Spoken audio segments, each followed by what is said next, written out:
ప్రతాప్ గారు బాలుతో మరీ అంత దురుసుగా మాట్లాడడం ఏంటి? నాకు అసలు నచ్చట్లేదు. నీకే కాదు, ఎవ్వరికి నచ్చదు. నాకైతే అస్సలు నచ్చదు. అయినా పిల్లవాడి మీద ఆ రుసరుసలేంటి, ఆ కసురుకోడాలేంటి? వీడి ముందే అలా కసురుకున్నాడంటే వీడు వచ్చేసిన తర్వాత లోపలికి తీసుకెళ్లి చెంపలు పగలగొట్టాడో వాతలు పెట్టాడో ఎవరికి తెలుసు? ఖచ్చితంగా చావబాదే ఉంటాడు.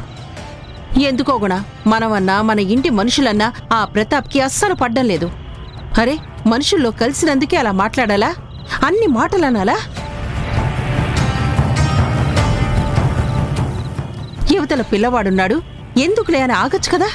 అంత ఆవేశం ఆపుకోలేనివాడు ఎలా ఊరికే వదిలిపెడతాడు? ఆ దెబ్బలకి కాపడాలు పెట్టడానికి కూడా కన్నతల్లి కూడా అక్కడ లేదు.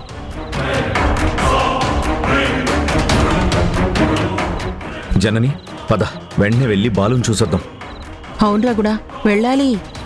కన్న తల్లిదండ్రులు మీరు వెళ్ళకపోతే ఎలా? వాడెంత కుమిలిపోతున్నాడో ఏంటో, ఎన్ని దెబ్బలు కొట్టాడో. వెళ్ళి చూసి ఓదార్చి ఏ ఆయింట్మెంట్ అయినా రాయండి. కోపం మీద ఉన్న మనిషి కొట్టడమే కాని ఓదార్చడాలు, ఆయింట్మెంట్ రాయడాలు చేసుండడు. వెళ్ళి చూసి రావడమే కాదు, ఆ ప్రతాప్ని ఎడాపెడా వాయించండి. ఎందుకో మన ఫ్యామిలీ వెంటపడి నానా హింసలు పెడుతున్నాడు. గట్టిగా బుద్ధి చెప్పిరండ్రా. ఏదోలే పోనీలే అని మీ పిల్లల కోసం మీరు ఓపిక పడుతుంటే బాగా రెచ్చిపోతున్నట్టున్నాడు. నెత్తి మీద 4 ముట్టి బుద్ధి మార్చిరండి. ఇలాంటి వాళ్ళకి దెబ్బ పడితేనే కాస్త భయంలో ఉంటారు. వెళ్ళండ్రా, వెంటనే వెళ్ళి అటో ఇటో తేల్చిరండి. పద జనని, వెళ్దాం పద. గుణ, ఆవేశపడక.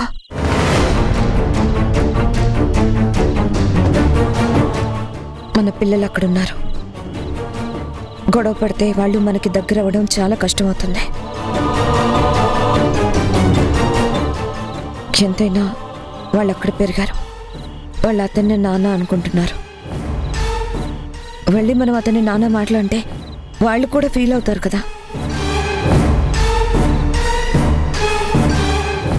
మనల్ని రెచ్చగొడితే కొంతమందికి పబ్బం గడవచ్చు, వాళ్ళు అనుకున్నది నెరవేరచ్చు. కానీ ఎవరి మాటలో నమ్మి మనం ఆవేశపడితే నష్టపోతాం గుణ.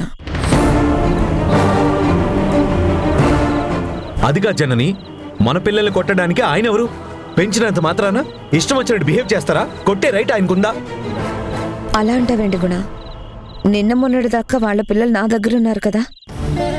నేను కూడా మధుని చాలాసార్లు కొట్టాను. ఈ రోజు నిజం తెలిసింది కదా అని అతని అధికారాల్ని, హక్కుల్ని మనం ప్రశ్నిస్తే ఎలా? మనం చెప్పొచ్చు, కానీ ఆయన్ని నమ్మలేదు కదా. ఆయన పిల్లలని అని అనుకుంటున్నాడు. హక్కులు, అధికారాల గురించి ప్రశ్నించి మనం తప్పును పడకూడదు. అతనేదో ఆవేశంలో నోరు జారాడని మనము నోరు జారితే తేడా ఏముంటుంది చెప్పు?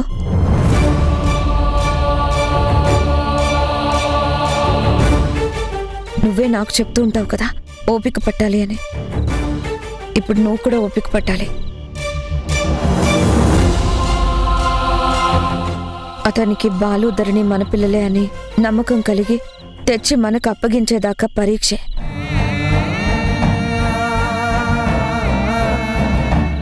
ఆ పరీక్ష నెగ్గేదాకా మనం కొంచెం ఓపికగా ఉండాలి. ఆవేశపడకూడదు. సరే, నువ్వు చెప్తున్నావని ఊరుకుంటున్నాను. మన పిల్లల మీద అరిచాడు అని తెలిసేసరికి తట్టుకోలేకపోయాను. ఈసారి కానీ నా పిల్లల విషయంలో ఏదైనా తప్పుగా ప్రవర్తిస్తే మాత్రం అతన్ని క్షమించేది లేదు.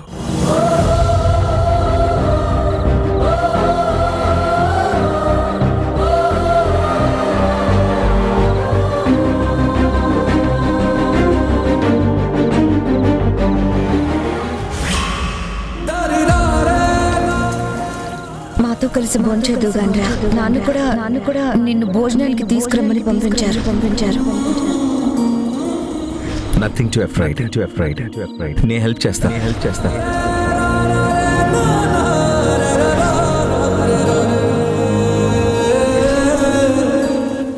నాకు ఎవరంటే అసహ్యమో, నేను ఎవరినైతే శత్రువులా చూస్తున్నానో వాళ్లతో వీడు మాట్లాడుతున్నాడమ్మా.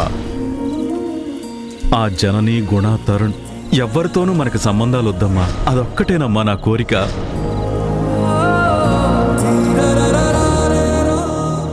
ధరణి, హాస్పిటల్లో ఎలా ఉంది ధరణి? గుణ గారు, అమ్మ కలిసారా? వాళ్ళతో ఎలా ఉన్నారు? మాట్లాడారా? ప్రేమగా చూసారా? నేను వెళ్ళిందే హాస్పిటల్కి అయినప్పుడు వాళ్ళు నన్ను రిసీవ్ చేసుకోకుండా ఎలా ఉంటారు? పైగా నేనే వాళ్ళ కూతుర్ని అన్న కాన్ఫిడెన్స్లో వాళ్ళు ఉన్నారు కదా.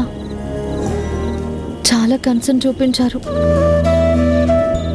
తమ కూతుర్ని దగ్గరికి తీసుకొని గుండెలు హత్తుకోవాలనుకున్నారు.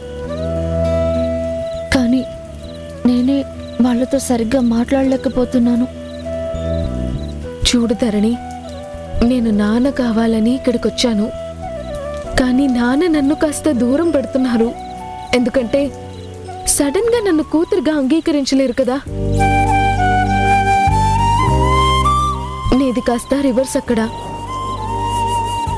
వాళ్ళు నిన్ను కోరుకుంటున్నారు. నువ్వు ఇక్కడ అలవాటయ్యావు కాబట్టి, నీకు నాన్న కావాలనే కోరిక పెద్దగా లేదు కాబట్టి, నీకు తెలిసినా నువ్వు నమ్మినా బయటపడలేకపోతున్నావు. మెల్లమెల్లగా నువ్వే దగ్గర అవుతావు. నువ్వే కావాలని మాట్లాడిస్తావు. నీలో నమ్మకం పెరిగిన కొద్దీ వాళ్ళకి దగ్గర అవుతావు. నీ మీద వాళ్ళకున్న ప్రేమ నిన్నింకా దగ్గర చేసుకుంటుంది. మీరు ఖచ్చితంగా కలిసి తీరుతారు, ఒకటిగా దగ్గర అవుతారు. అందులో నాకు ఎలాంటి అనుమానం లేదు. నీకొక పక్క నమ్మకం ఉన్నా మీ నాన్న భయం నిన్ను కాస్త వెనక్కి లాగుతుంది. నేననడం కాదు ధరణి, నీ గుండెల మీద నువ్వు చేసుకొని నీ ఆత్మసాక్షితో నువ్వే మాట్లాడుకో. మార్నింగ్ నాన్నకి నువ్వు గుణ గారి హాస్పిటల్లో పనిచేస్తున్న విషయం కాస్తలో తెలిసిపోయే పరిస్థితి వచ్చింది. అవునా? ఎలా? ఏమైంది? ఏమైంది? అక్క ఏ హాస్పిటల్లో జాయిన్ అయిందో తెలుసుకోవడానికి నాన్న లెటర్ అడిగారు. అందుకే లెటర్ తీసుకొస్తున్నాను.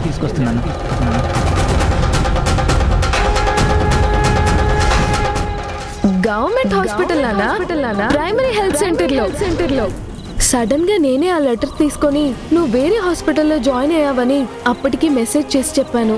నాన్న నన్ను నమ్మినట్టే ఉన్నారు. అందుకే ఏం మాట్లాడలేదు. ఈ మేనేజ్మెంట్లో ఎంతకాలం? వద్దు. ఎప్పుడు అప్పుడు నాన్నకి తెలిస్తే నాన్న భరించలేరు. నాన్న బాధను చూసి మేము తట్టుకోలేము. ఇంకా ఇలా మేనేజ్ చేసే అవసరం రాకుండా చేయాలనుకుంటున్నాను. ఏంటి? రాకుండా చేస్తావా? ఎలా? రేపే హాస్పిటల్కి వెళ్ళి నేను రాను అని చెప్పేస్తా. ఈ నర్సు ఉద్యోగం మానేస్తాను. ఇక్కడొక రకంగా అక్కడొక రకంగా బాధపడటం నాకు ఇష్టం లేదు. ఇన్నేళ్ళు గుండెల్లో పెట్టుకుని చూసిన నాన్నని మోసం చేస్తున్నాననే బాధ భరించలేకపోతున్నాను. నిజం తెలిస్తే నన్నెంత నీచంగా చూస్తారు, ఎంత తప్పుగా లెక్క కడతారు. అందుకే నేను ఈ నిర్ణయం తీసుకోవాలనుకుంటున్నాను. అదేంటి ధరణి, ఎందుకలా మాట్లాడుతున్నావు?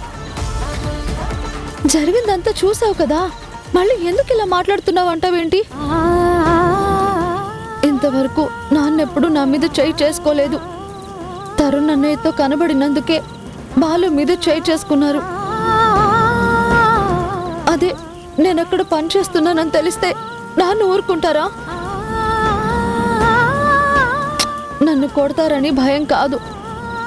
బాలు మీద చేయి చేసుకున్నందుకు నాన్న ఎంత బాధపడుతున్నారు, మనసులో కుమిలిపోతున్నారు.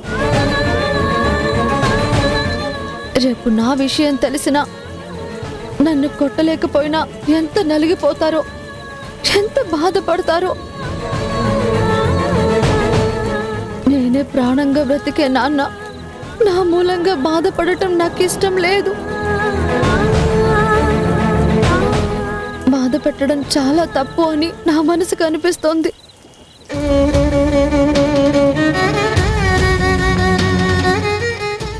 అందుకే రేపటితో ఈ బాధలన్నింటికీ ఫుల్ స్టాప్ పెట్టేస్తాను. రేపు వెళ్ళి హాస్పిటల్లో వాళ్ళకి క్లియర్గా చెప్పేస్తాను నేను రాను అని. తొందరపడకు ధరణి, అలాంటి నిర్ణయాలు తీసుకోకు. అక్కడ ఉన్నది పరాయి వాళ్ళు కాదు కదా, నిన్ను కన్న తల్లిదండ్రులు. వాళ్ళ కోరిక తీర్చడం, వాళ్ళకి దగ్గర అవడం తప్పు కాదు. ఇక్కడ నాన్న బాధపడతారని వాళ్ళకి దగ్గర అవడం మానేస్తావా? అప్పుడు వాళ్ళు బాధపడరా? వద్దు, ఈ ఆర్గ్యుమెంట్లన్నీ వద్దు. ఈ డిస్కషన్స్ వల్ల ప్రయోజనం లేదు. ఇంతకాలం ఎలా బతికానో అలాగే బతకాలనుకుంటున్నాను. నాన్న సంతోషాలు దూరం కాకూడదు.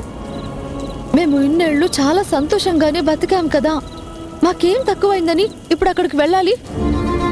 అమ్మ లేకపోవచ్చు, కానీ నాన్నే అమ్మ నాన్నయ్యి పెంచారు. మభ్య పెట్టడం ద్రోహం చేయడంతో సమానం అవుతుంది. అందుకే నేను ఈ డెసిషన్ తీసుకున్నాను. రేపెళ్ళి డిక్లేర్ చేసేస్తాను. ఒక్కసారి నా మాట విను ధరణి, ప్లీజ్. వద్దు మధు, నువ్వు నాకు ఇంకేం చెప్పకు. చెప్పి నన్ను కన్విన్స్ చేసే ప్రయత్నం చేయకు. I have already taken a strong decision.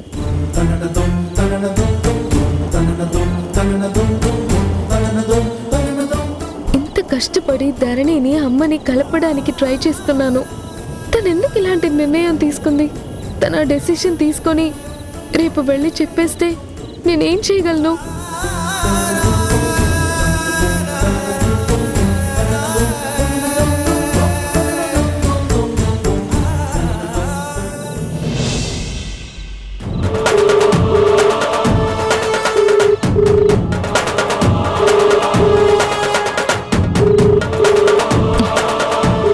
ఏంటి ప్రతాప్ ఇంకా ఫోన్ లిఫ్ట్ చేయట్లేదు?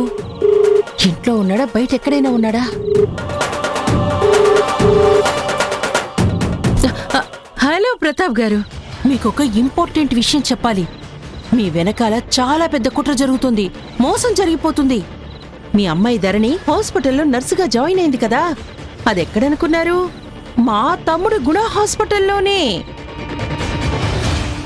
ఈ విషయం మీకు తెలుసా? నాకు తెలిసి మీకు చెప్పుండరు, ఎందుకంటే చెప్తే మీరు ఒప్పుకోరు కదా. మీ కళ్ళు కప్పి మీ కన్న కూతురే మిమ్మల్ని మోసం చేసి నా తమ్ముడి హాస్పిటల్లో జాయిన్ అవ్వటానికి వచ్చింది. నాకన్నీ తెలుసు. ఇదేంటి గొంతు అదోలా ఉందేంటి?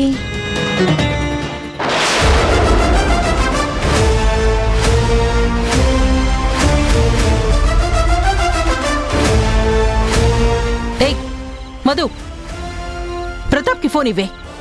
ఏయ్, ఏంటి దబాయిస్తున్నావు? నువ్వు ఆర్డర్ వేయగానే ఫాలో అవ్వడానికి ఇక్కడ ఎవరైనా నీ పని మనుషులు ఉన్నారనుకున్నావా? అయినా మా నాన్న నీలాంటి క్రిమినల్స్ తో, క్రూయల్స్ తో, బ్యాడ్ ఫెలోస్ తో మాట్లాడు. ఇంకొకసారి ఫోన్ చేయడానికి ట్రై చేసావనుకో, నీ సిచ్యువేషన్ బ్యాడ్ అయిపోతుంది. జాగ్రత్త. ఓసై మధు, ఏయ్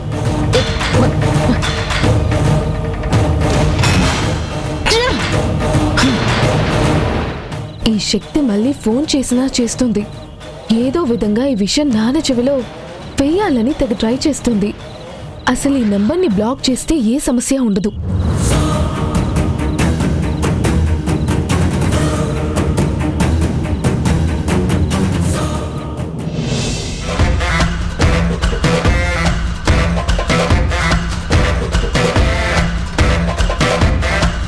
ఫోన్ బ్లాక్ లో పెట్టేశాను.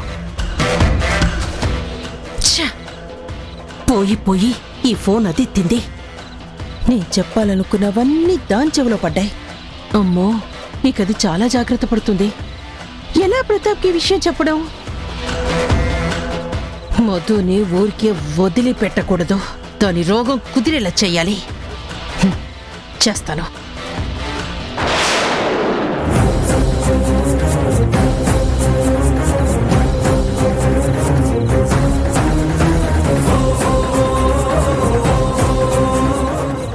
ఏంటి మీ పుల్లలు పెట్టే బుద్ధి నిన్ను పుడకల్లో పెట్టేదాకా పోదా? మా రెండు ఫ్యామిలీల మధ్య గొడవలు పెట్టడానికి తెగ తాపత్రయపడుతున్నట్టున్నావు.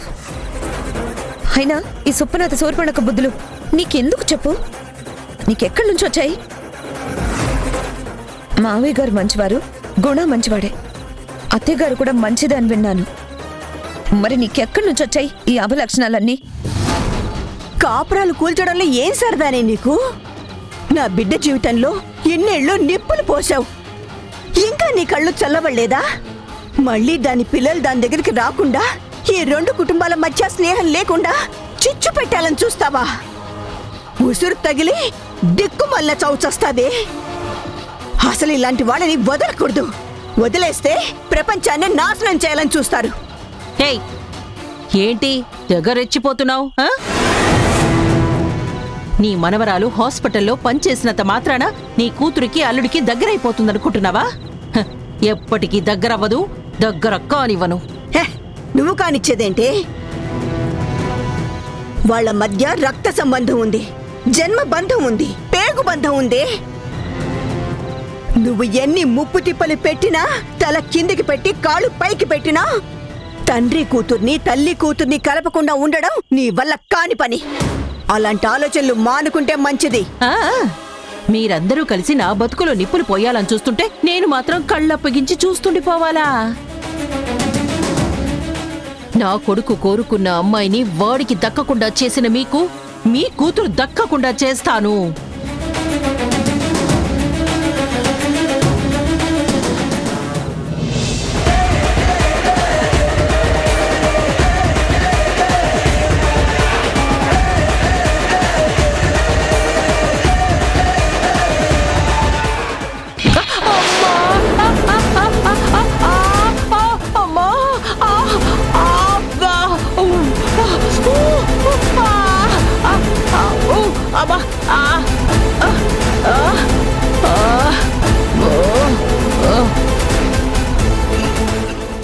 చూసావా, ఏ క్షణం కర్మ ఆ క్షణంలో అనుభవించేలా చేస్తాడా దేవుడు. నువ్వెప్పుడో ఏదో చేయాలనుకున్నావు, ఇప్పుడొచ్చిన నీ పాడలవాటికే వెంటనే పనిష్మెంట్ చేశాడు ఆ దేవుడు. నా చేజారింది నీ కాళ్ళు మీద పడింది. నేను చూస్తుంటే, నీ మాటలు వింటుంటే ఈ క్షణమే నీ తోలు మెల్లగా ఒలిచి ఉప్పు కారం వేసి మళ్ళీ అతికించాలనుంది. వస్తుంది, ఆ టైం కూడా వస్తుంది. మంచి కోరుకుంటే ఇకనైనా బతుకు మిగులుతుంది, లేకపోతే మా చేతుల్లో నీకు చావు ముంచుకొస్తుంది. జాగ్రత్త. పాపానాం పాప కర్మానాం అని పాప ఆలోచనలు చేస్తావు. ఇలాగే కొయ్యో మొర్రో అంటూ బాధలు అనుభవించి చస్తావు. అమ్మా, నువ్వు ఈ మధ్య రీల్స్ లో తెగ యాక్టివ్ అయిపోయావు కదా? అవునే, రేపో మాపో 10,000 సబ్స్క్రైబర్స్ కి రీచ్ అయిపోతాను. పనిలో పని ఈ శక్తి మీద కూడా ఒక రీల్ చేయలేకపోయావు? శక్తి అంటే ఎలా ఉంటుందో పర్ఫెక్ట్ ఎగ్జాంపుల్ గా ఉంటుంది. సారీ సారీ సారీ, దుష్ట శక్తి అంటే ఎలా ఉంటుందో పర్ఫెక్ట్ గా సరిపోతుంది. మనిషి మనిషిలా ఉండాలి, కానీ ఇలా క్రూరమైన బుద్ధులతో ఉన్న మనిషిని క్రూర జంతువు అని అంటారని ఈవిడ్ని చూపించచ్చు. ఏమంటావు? జనాలు కూడా అట్రాక్ట్ అయిపోతారు. ఇలాంటి వాళ్ళ నుంచి దూరంగా ఉండి వాళ్ళని వాళ్ళ లైఫ్ సేవ్ చేసుకుంటారు. భలే ఐడియా ఇచ్చావే. రేపే దయ్యాలు బాబాయ్ దయ్యాలనే టైటిల్ పెట్టి దీని ఫేస్ మాస్కులు చేయించేసి మరి హర్రర్ రీల్స్ చేసేస్తాను. నువ్వు సూపర్ అమ్మా. నేను ఐడియా ఇచ్చాను, నువ్వు అల్లుకుపో. ఇక నీకు తిరిగే లేదు. నీ సబ్స్క్రిప్షన్స్ ఈ దెబ్బతో 1,00,000కి చేరుతాయి. పదమ్మా.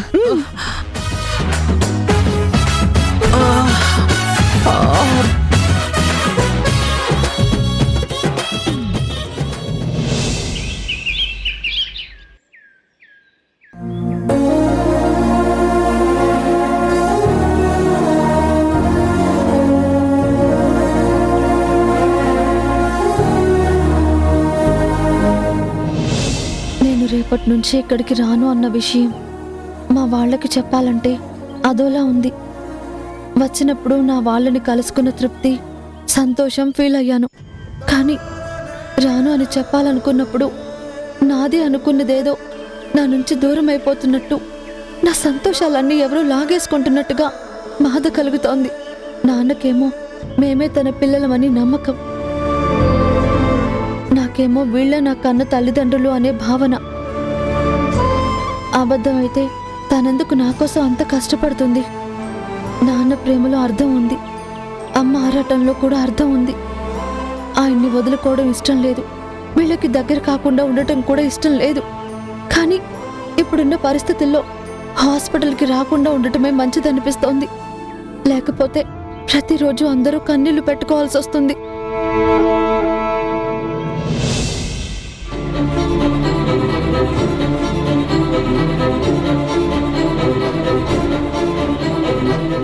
నేను రాను అనే విషయం అమ్మకి చెప్పే ధైర్యం రావడం లేదు. ఈ విషయం తెలియగానే అమ్మ బాగా ఎమోషనల్ అవుతుంది. ఆ ఎమోషన్ని నేను చూసి తట్టుకోలేను. నాన్నైతే కాస్త బ్యాలెన్స్డ్గా ఆలోచిస్తారు, కంట్రోల్గా బిహేవ్ చేస్తారు, అర్థం చేసుకుంటారు కూడా. సో నాన్నకి చెప్పడమే బెటర్. చెప్పేసి వెళ్ళిపోతే ఇంకా ప్రాబ్లం ఉండదు. అమ్మ సఫర్ అవ్వడం నేను చూడలేను కదా.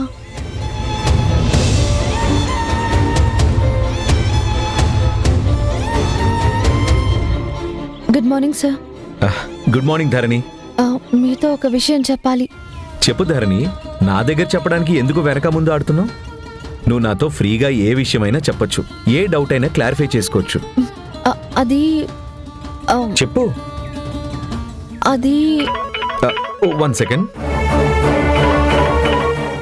Hello, Guna speaking. Is it? Okay okay, మీరేం వరీ అవ్వకండి, నేను వెంటనే బయలుదేరుతున్నాను.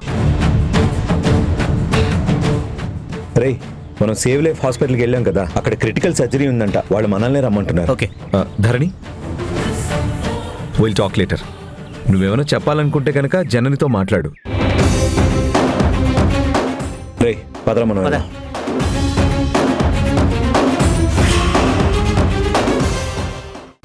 ఇప్పుడు మనమే డెలివరీ చేయాలి. ధరణి, నువ్వు నాకు హెల్ప్ చేస్తావా? కడుపులో కవలలుంటే నా ప్రాణానికి ముప్పోనని చెప్పారు డాక్టర్. నేనేమైపోయినా పర్వాలేదు, నా బిడ్డల్ని బ్రతికించమని నేను డాక్టర్ని వేడుకున్నాను.